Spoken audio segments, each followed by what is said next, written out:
కరీంనగర్లోని cable bridge వద్ద పోలీసులు తనిఖీలు నిర్వహించారు. ఈ తనిఖీల్లో 70 కేజీల గంజాయిని పోలీసులు స్వాధీనం చేసుకున్నారు. ఒడిశా నుంచి మహారాష్ట్రకు వెళుతున్న ఓ కారును తనిఖీ చేయగా గంజాయి బయటపడింది. కారులో ప్రయాణిస్తున్న 3 నిందితులను పోలీసులు అదుపులోకి తీసుకున్నారు.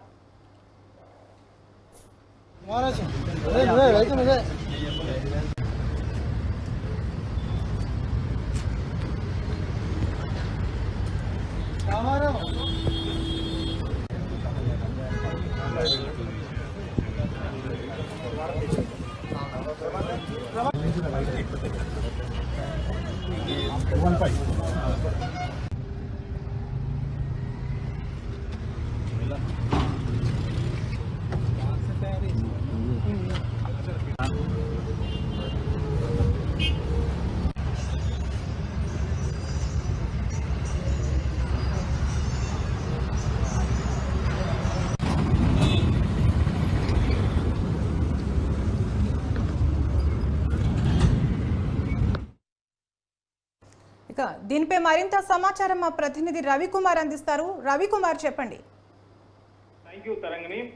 కరీంనగర్ లో భారీగా 70 కిలోల గంజాయిని స్వాధీనం పట్టుకున్న కరీంనగర్ పోలీసులు మొత్తానికి కరీంనగర్ 1 టౌన్ సిఐ తీరాలాల్ కి పై అధికారుల నుంచి వచ్చిన సమాచారం మేరకు ముందస్తుగా కరీంనగర్ లోని తీగల వంతెన వద్ద వాహనాలు తనిఖీ చేయగా అనుమానంగా కనిపించిన స్విఫ్ట్ డీజర్ కార్ ని ఆపే ప్రయత్నంలో వారు తప్పించుకునే ప్రయత్నం చేయగా వారిని వెంబడించి పట్టుకున్న పోలీసులు ఏదైతే పట్టుకున్న తనిఖీలో భాగంగా తనిఖీ చేయగా పట్టుకుని కారును ఛేదించి వీళ్ళు పట్టుకునే ప్రయత్నంలో ఆ కారు వాళ్ళు తప్పించుకునే ప్రయత్నం చేయగా వారిని ఆ కారును వెంబడించి పట్టుకుని ఆ కారును తనిఖీ చేయగా కారులోని వెనుక సీటులో ఉన్న స్పెషల్ గా దాన్ని తయారు చేసుకున్న క్యాబిన్ లో గంజాయిని బయటకు తీసి పోలీసులు తూకం వేయగా మొత్తం గంజాయి బ్యాగులు 70 కిలోలు ఉండడంతో పోలీసులు వాళ్ళని విచారణ చేపట్టగా ఆ కారులో ప్రయాణించిన 3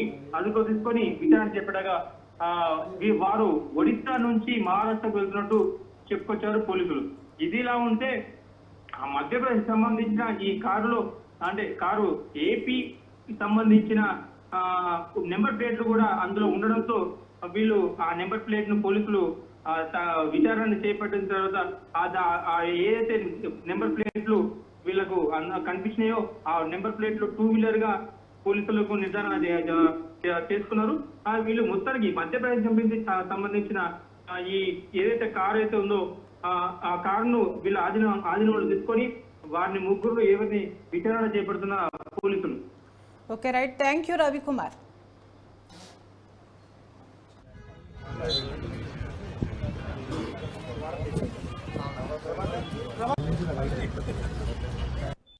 ఈరోజు ఉదయము అందాద అప్రాక్సిమేట్లీ 9-10 ప్రాంతంలో నమ్మదగిన సమాచారం మేరకు ముందస్తు ఇన్ఫర్మేషన్ మా హైయర్ ఆఫీసర్ ఇవ్వడం జరిగింది, ఏసీపీ సార్. దాని ద్వారా మేము నిఘా ఉంచి మనకి తీగల వంతెన బ్రిడ్జి దగ్గరనే వెహికల్ వచ్చేటప్పుడు మేము నిఘా పెట్టినాము. ఆ తర్వాత వెహికల్ చెక్ చేస్తే దాంట్లో దాదాపుగా ఒక 36 బ్యాగ్స్, చిన్న బ్రౌన్ బ్యాగ్స్, ఈచ్ బ్యాగ్లో 2 కేజీస్ ఏవో ఉంటాయి. దాని తర్వాత 36 అంటే 72 కేజీస్ అప్రాక్సిమేట్లీ అవి జోకి తర్వాత ఎంత ఉన్నాయి ఏందనేది నిర్ణయం జరుగుతుంది. ఈ గంజాయి అనేది మనకి ఒరిస్సా నుండి, ఎస్పెషల్లీ ఒరిస్సా నుండి మహారాష్ట్ర పోతురు అని చెప్పేసి వాళ్ళు పట్టుకున్న 3 వ్యక్తులు ఒక Swift car number Madhya Pradesh car, ఇది MP 66C0897 కారు. అదేవిధంగా దాంట్లో మేము వెరిఫై చేస్తే మళ్ళీ ఏపీ స్టేట్ సంబంధించిన రిజిస్ట్రేషన్ సంబంధించిన ఇంకో నెంబర్ కూడా దొరకడం జరిగింది. అంటే స్టేట్ చేంజ్ చేసేటప్పుడు కూడా వీళ్ళు వెహికల్ నెంబర్ కూడా చేంజ్ చేయడం జరుగుతుంది. దీన్ని బట్టి చూస్తే ఫర్దర్గా వీళ్ళ డీటెయిల్స్ ఏంది, వాళ్ళు మన ఏరియాలో ఎవరైనా సప్లై చేస్తున్నారా లేదా, వీళ్ళతో కాంటాక్ట్ అవుతున్నారా లేదా, అవన్నీ మేము ఇన్వెస్టిగేషన్లో తరోగా ముందుకెళ్తాం. ఇది వాళ్ళు ఏంటంటే మహారాష్ట్రకి తీసుకెళ్తున్నామని చెప్పి చెప్తున్నారు. 3 మహారాష్ట్ర నాగ్పూర్ ఏరియాలో తీసుకెళ్తామని చెప్తున్నారు. బట్ అది మహారాష్ట్రనా లేకుంటే ఇంకెక్కడైనా తీసుకెళ్తున్నారా, ఇంకా వాళ్ళతో ఎవరు టచ్లో ఉన్నారు, ఎంతమంది వాళ్ళతో కాంటాక్ట్ ఉన్నారు అనేది మేము ఫర్దర్ ఇన్వెస్టిగేషన్లో తెలుస్తాం. ఇప్పుడైతే 3 అది ముందు ఇన్వెస్టిగేషన్లో